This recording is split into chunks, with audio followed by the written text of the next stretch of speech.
Mga bata, pag-aralan naman natin ang alpabetong Filipino sa titik F.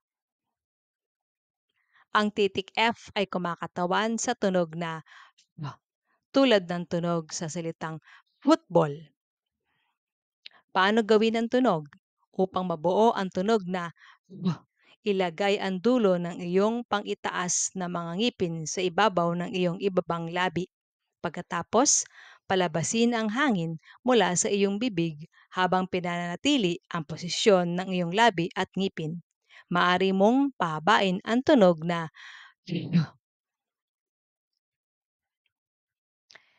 sa wikang Filipino, ginagamit ang letrang F sa mga hiram na salita at pangalan. Halimbawa, makikita ang F sa mga modernong salita gaya ng football at folder.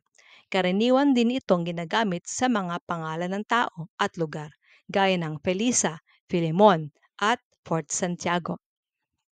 Mga halimbawa, Filipino, Teresa, Fernando, Felisa, Football, Fidel, Flora, Felipe.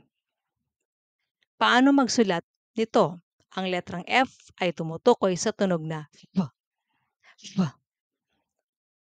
Malaking letrang F, gumuhit ng isang matuwid na linya pababa, pagkatapos gumuhit ng dalawang pahalang na linya, isa sa itaas at isa sa gitna, parehong patungo sa kanan. Maaari mong gayahin ito sa iyong papel. Maliit na letrang F, magsimula sa pagguhit ng isang paikot na kurbang linya pataas, pagkatapos ay pababa, tulad ng isang kawit. Ipagpatuloy ang tuwid na linya pababa at pagkatapos gumuhit ng isang maliit na pahalang na linya sa gitna. Salamat sa pakikilahok. Magkita tayong muli sa susunod na aralin.